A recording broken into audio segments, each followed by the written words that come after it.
Bismillahirrahmanirrahim. Assalamu alaikum, students.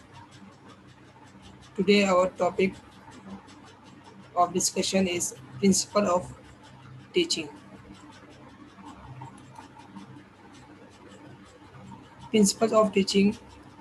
We divided the principle of teaching into two subgroups. Number one is general principle of teaching, and number two is psychological principle of teaching. General principle teaching and psychological principle teaching. First of all, we discuss about the general principle of teaching. General principle of teaching. The general principle of teaching are those that are general in nature and have emerged from the experiences and results in the field of education and pedagogy. Some of the general principles of teaching are given as follows. General principles वो principles वो उसूल जो हम आम तौर पर teaching experiences में teaching practices में हम उन प्रिंसिपल उन उसूलों का ख्याल रखते हैं अपने टीचिंग पेडागोजी और टीचिंग मेथड में कि जिसके ज़रिए हम स्टूडेंट की जो लर्निंग है वो डेवलप कर सकें, इंक्रीज कर सकें। तो जनरल प्रिंसिपल में हम वो तमाम प्रिंसिपल को डिस्कस करेंगे जो एक क्लासरूम में एक टीचर को वो उसूल के जिन पर अमल करते हुए वो अपने टीचिंग लर्निंग प्रोसेस के जो ऑब्जेक्टिव्स हैं, गोल्स हैं, उसको अचीव कर सकें। Okay, first of all discuss general principle of teaching. Number one principle is principle of definite objectives. Principle of definite objective. Definite objective means that principles of teaching. Okay, teaching objectives कि जब teaching करते हो तो उसके objectives होते हैं, ठीक है। Objective of teacher and objective of teaching, the direction of teaching. जब आप टीचिंग प्रोफेशन में आते हैं, जब आप कुछ पढ़ाते हैं किस सब्जेक्ट के बारे में, किस टॉपिक के बारे में, तो आपको ऑब्जेक्टिव और लर्निंग आउटकम्स होते हैं। तो उन लर्निंग आउटकम को आपने अचीव करने के लिए आपने क्या करना होता है, अपने टीचिंग मेथड को उस ऑब्जेक्टिव के हिसाब से यूज़ करना होता है, चूज़ करना होता है, ठीक है। क्योंकि आपका जो टीचिंग टास्क है, ठीक है, वो क्या है, एक गोल ओरिएंटेड टास्क है कि जिसकी वजह से आप स्टूडेंट को सिखाना चाहते हो। जब आप सिखाना चाहते हो तो उसके पीछे कोई ना कोई मकसद होगा, तो आपने उस मकसद को, उस ऑब्जेक्टिव को क्या करना है, जहन में रखना है। Okay, number two principle is principle of planning. देखें, जब हम कोई काम करते हैं तो उसके किसी भी काम के पीछे कोई ना प्लानिंग होती है। तो जब एक सिस्टमेटिक एक प्रोफेशन है, सिस्टमेटिक वे है टीचिंग, ठीक है, एक ऑर्गेनाइज और सिस्टमेटिक अंदाज से एक टीचर अपने शोबे को, अपने प्रोफेशन को, ठीक है, अंजाम देता है, तो उसके लिए भी प्लानिंग की ज़रूरत होती है। तो without planning teaching is impossible. Planning के साथ, प्लानिंग में क्या शामिल होगी, जब आप कोई सब्जेक्ट पढ़ाने जा रहे हो, कोई सब टॉपिक पढ़ाने जा रहे हो, तो उसके लिए आपने लेसन प्लानिंग करनी होगी, ठीक है।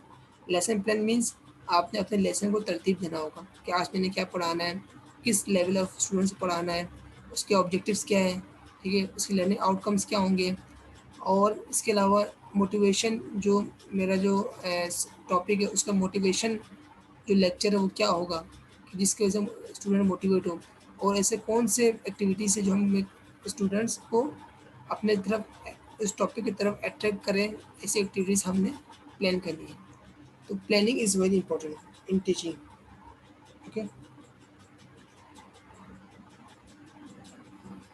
अच्छा, प्लानिंग जो है वो according to the environment and situation होगी।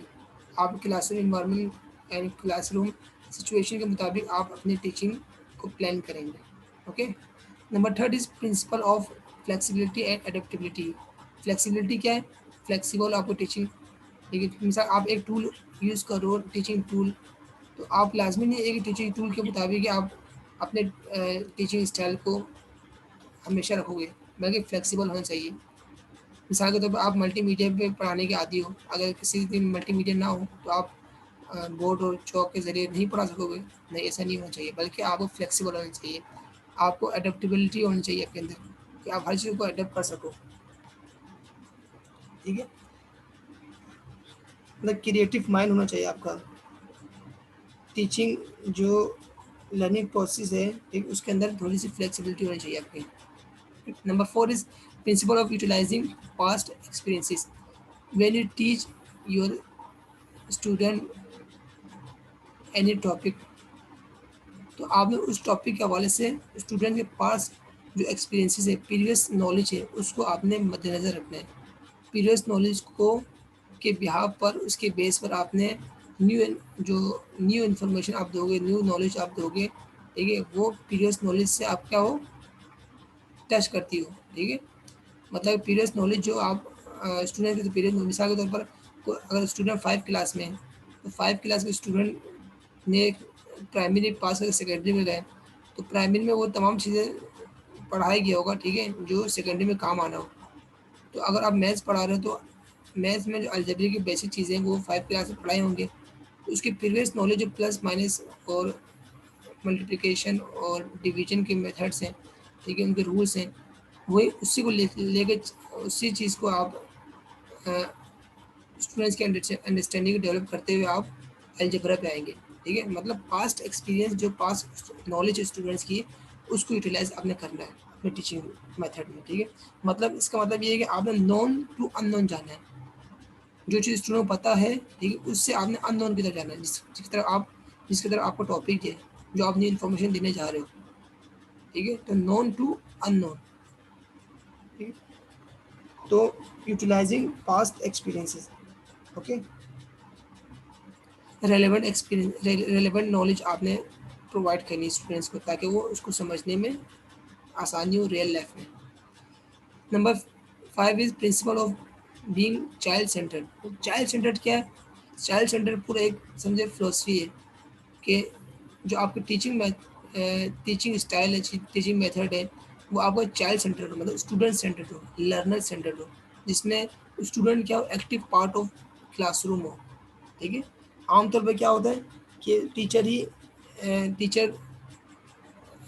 टीचर सेंटर होता है, सब्जेक्ट सेंटर होता है, जिसमें टीचर ही पढ़ा रहा होता है और स्टूडेंट खामोश सुन रहे होते हैं। नहीं, आज के मॉडर्न दौर में, मॉडर्न जो एरा में, उसमें जो टीचिंग स्टाइल है वो है चाइल्ड सेंटर्ड, जिसमें स्टूडेंट की जो नीड्स, इंटरेस्ट, ठीक है, पोटेंशियल, ठीक है, और उनके जो साइकोलॉजिकल नीड्स है, उनको मद्देनज़र रखते हुए हमने टीचिंग करनी होती है, ओके। डिफरेंट फैसिलिटीज़ देनी है स्टूडेंट्स को हमने, according teaching learning environment. Number 6 is principle of individual differences. This is very important because in a classroom, different categories of students are lie in a classroom. Means that a student, different student have different interest, different abilities, okay, different attitudes, different intelligence, achievement, aspiration, ठीक है, उनकी सलाहियत, ज़हनी सतह, ठीक है, उनके अखलाकियात और उनके जो अचीवमेंट्स हैं, ठीक, उनके जो परफॉर्मेंस हैं, वो क्या होंगे, मुख्तलिफ होंगे। तो इंफरादी अख्तलाफात जो है, प्रिंसिपल ऑफ इंडिविजुअल डिफरेंस, मतलब कि इंडिविजुअल डिफरेंस का मतलब होता है इंफरादी अख्तलाफात। तो हर बच्चे के जो इंफरादी अख्तलाफात मुख्तलिफ होंगे, ठीक है, उसका शौक़ अलग होगा, उसका सोचने का तरीका अलग होगा। तो हमने इन तमाम स्टूडेंट को एक यूनाइटेड, एक क्लासरूम में होते हुए तमाम स्टूडेंट को एक साथ लेके चलना है। ये तमाम सबके नीड्स को फुलफिल करके, सबकी एबिलिटी को असिस्ट करके हमने अपनी टीचिंग को कंटिन्यू रखना है कि ऐसी टीचिंग की जिसकी वजह से तमाम स्टूडेंट सेटिस्फाई भी हो और आपका टीचिंग जो ऑब्जेक्टिव है, गोल है, आउटकम्स है, वो भी अचीव बआसानी हो जाए।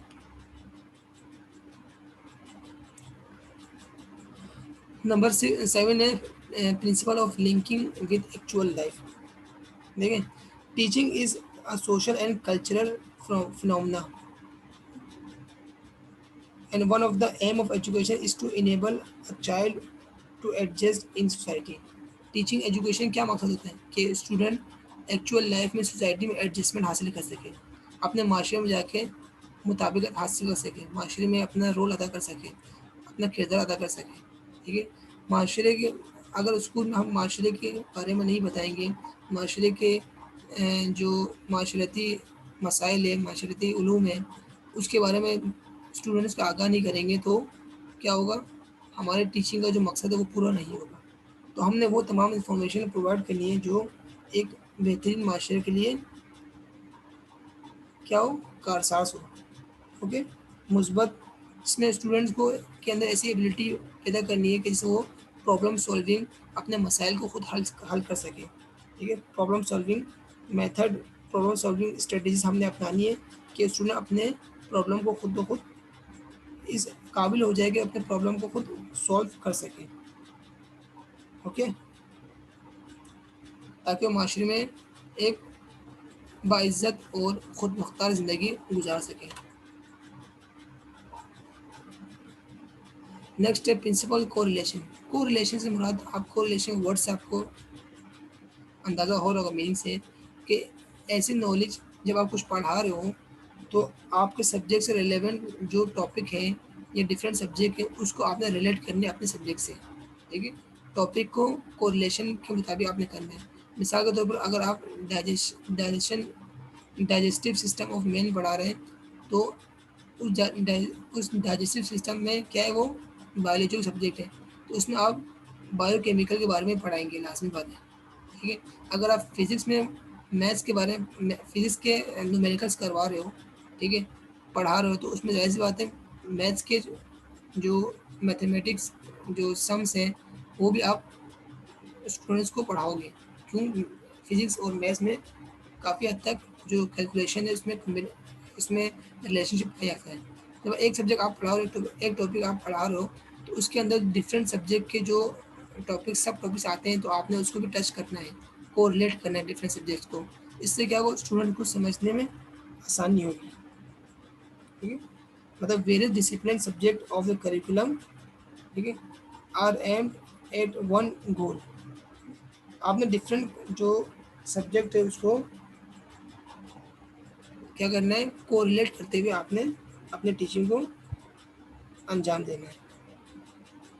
मतलब इंटीग्रेशन ऑफ नॉलेज कहते हैं इसको। मालूमात को क्या करना है आपने, एक दूसरे से एक मालूमात दूसरे मालूमात से आपने क्या करना है, जोड़ना है। ठीक है, इंटीग्रेट करना है, जोड़ना है आपने। ठीक है, principle effective strategies and instructional material. Effective strategies मतलब मेथड ऑफ टीचिंग आपका इफेक्टिव हो, और इंस्ट्रक्शन मटेरियल, आप टीचिंग टूल जो है आपका टीचिंग मटेरियल है वो इफेक्टिव हो। ठीक है, इफेक्टिव किस तरह होगा इफेक्टिव आपका, जब आप ऐसे टूल इस्तेमाल करोगे जो आपके टीचिंग ऑब्जेक्टिव को बआसानी अचीव कर सके। ठीक है, मतलब आप एक्टिविटी मेथड यूज़ कर रहे हैं, आप लेक्चर मेथड यूज़ कर रहे हैं। ठीक है, according to the situation, according to the creative student. और आप ऐसी आप लोग कुछ सब्जेक्ट पढ़ा रहे हो तो उसमें इंस्ट्रक्शनल टूल जब मटेरियल इस्तेमाल करोगे, ठीक है, तो वो मटेरियल ऐसा हो कि वो टॉपिक से रेलेवेंट हो। ठीक है, और previous knowledge and ability of student को क्या करें, इंक्रीज़ करें। ठीक है, प्रीवियस नॉलेज और एबिलिटी ऑफ स्टूडेंट को क्या करें, टच करते हुए, और उसी बेस पर आप क्या करें, स्टूडेंट्स को फर्दर नॉलेज प्रोवाइड करें, प्रीवियस नॉलेज के बिहाफ पर फर्दर नॉलेज उनको प्रोवाइड करें। तब आपकी टीचिंग क्या होगी, इफेक्टिव होगी, तब स्टूडेंट की अंडरस्टैंडिंग डेवलप होगी। प्रिंसिपल ऑफ नेक्स्ट क्या है, principle of active participation involvement.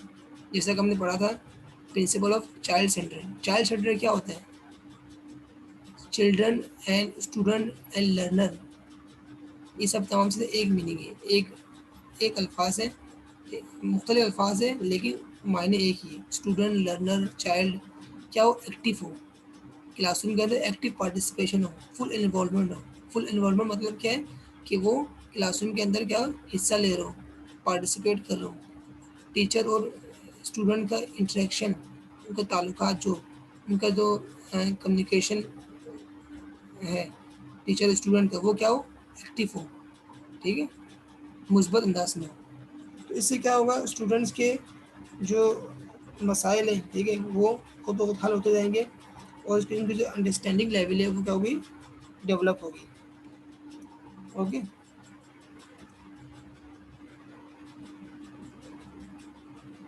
तो active participation both in the mean of both student and teacher. Next है principle of conductive environment and proper control. देखिए main चीज़ आपका जो क्लासरूम का जो मेन जो प्रॉब्लम है वो इन्वायरमेंट है। इन्वायरमेंट कंडक्टिव हो, प्रॉपर कंट्रोल हो, फिजिकल इन्वायरमेंट क्या हो, बेटर हो, ठीक है। क्योंकि आपका जो लर्निंग, जो सक्सेसफुल लर्निंग तब होती है जब आपका इन्वायरमेंट का पीसफुल इन्वायरमेंट हो, एक अच्छा माहौल हो, ठीक है, जहाँ तालीम हासिल कर रहे हो, जहाँ पढ़ा रहे हो, वहाँ पे तलबा और उस्ताद का जो माहौल है क्लासरूम का वो क्या हो, मुस्बत हो, अच्छा माहौल हो। मीन्स अच्छा माहौल कैसा हो, ठीक है, वो क्या होगा, ideal social and physical environment, ठीक है। फिजिकल इन्वायरमेंट मतलब कि जो हमारे फिजिकल जो क्लासरूम का जो स्ट्रक्चर है, ठीक है, उसके बारे में बात की जा रही है। मिसाल एक क्लासरूम के अंदर क्या हो, उसका टेम्परेचर, जैसे क्लासरूम का जहारात क्या हो, वो रूम टेम्परेचर हो, ठीक है। लाइटिंग जो है वो अच्छी लाइटिंग हो, रोशनदार कमरा हो, ठीक है, कमरा जमात क्या हो, रोशनदान हो, ठीक है, रोशनी ज़्यादा हो। वेंटिलेशन का प्रोसेस हो, हवा का गुजर अच्छा हो उस कमरे के अंदर जहाँ पढ़ाई हो रही है, जहाँ टीचिंग हो रही है। जो क्लासरूम का जो स्ट्रक्चर वो ऐसा हो कि वहाँ का कि ऐसी रोशनदान हो कि वो हवा का गुजर अच्छा हो, ठीक है, और साफ़ सुथरा माहौल हो, सफाई का ख्याल रखा जाता हो क्लासरूम के अंदर। सीटिंग अरेंजमेंट ऐसी हो कि तमाम स्टूडेंट को ब्लैक बोर्ड को, ग्रीन बोर्ड को देख सके बआसानी, टीचर को देख सके बआसानी, ठीक है, और अपने जो नोटबुक है उसमें आराम से लेक्चर को नोट कर सके, ऐसे अरेंजमेंट हो। ये तमाम चीज़ फैक्टर्स है किसके, फिजिकल इन्वायरमेंट के। ओके, और जो रिलेशनशिप है टीचर का प्रिंसिपल से, टीचर का टीचर से, स्टूडेंट का टीचर से, वो क्या हो, एक डिसिप्लिन वे में हो, ठीक है। जब एक डिसिप्लिन वे में होगा तो क्या होगा, इफेक्टिव सोशल इन्वायरमेंट होगा ऑफ क्लासरूम। क्लासरूम का इन्वायरमेंट क्या होगा, इफेक्टिव होगा। ओके, नंबर लास्ट है principle of remedial teaching. Remedial teaching क्या है, the teacher should diagnose both the strength and weaknesses of his students. Teacher को चाहिए कि वो अपने तलबा की जो अच्छाइयाँ और अच्छी सलाहियत है, ठीक है, उनको उजागर करें, और उनकी जो खामी है, ठीक है, उनको तशख़ीस करें खामियों का, तलबा की खामियों की तशख़ीस करें और उन्हें बेहतर अंदाज में जो उनकी खामियाँ हैं उनको सही करने में टीचर का अच्छा एक रोल होना चाहिए, मुस्बत।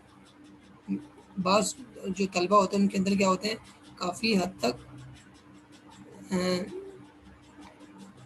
सलाहियतें ज़्यादा होती हैं बाज़ स्टूडेंट्स के अंदर, ठीक है। उनको क्या करना है, आपने कॉन्फिडेंस डेवलप करना है स्टूडेंट्स के अंदर, ठीक है, और अगर कोई खामी है तो उनको उस खामियों को आपने क्या करना है, ओवरकम करना है, ठीक है। उस खामियों को क्या करना है, आपने तलबा के अंदर से वो ख़त्म करनी खामियाँ। Okay, means remedial teaching enables a teacher to solve the learning problems of his students।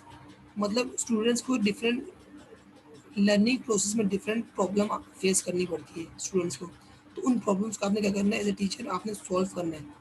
ठीक है, रिमीडियल टीचर क्या, रिमीडियल टीचिंग क्या होती है कि आपने as a teacher learning problems of student को सॉल्व करना है। मिसाल के तौर पर उन्हें कोई टॉपिक समझ नहीं आ रहा हो या उसकी आई साइड वीक हो तो उसको आपने आगे बिठाना है, ठीक है। या फिर कोई और मसला हो टीचिंग का, ठीक है, टीचिंग मेथड सूटेबल ना हो स्टूडेंट के इंटेलेक्चुअल या फिर स्टूडेंट के जो मेंटल लेवल के हिसाब से, तो आपने टीचिंग जो स्टाइल है उस वो आप चेंज कर सकते हैं, फ्लेक्सिबल है वो चेंज होगा आपका। तो तमाम क्या है, तमाम प्रिंसिपल एक दूसरे लिंक करते हैं। तो रिमीडियल टीचिंग क्या है, आपने स्टूडेंट्स के जो एबिलिटी है उसको डायग्नोज करना है, ठीक है। स्ट्रेंथ मतलब क्या है, उसके जो मुस्बत चीज़ें हैं उसको उजागर करनी है, और जो खामियां उसको क्या करना है, अपना ख़त्म करना है स्टूडेंट्स के अंदर से। तो ये एक है रिमीडियल टीचिंग। ये तमाम प्रिंसिपल जो है वो जनरल प्रिंसिपल ऑफ टीचिंग है। इसके बारे में कोई सवाल है, आप सवाल पूछ सकते हैं, ठीक है। इंशाल्लाह नेक्स्ट इसमें हम psychological principle of teaching discuss करेंगे। ओके, अल्लाह हाफिज़, थैंक यू फॉर लिसनिंग।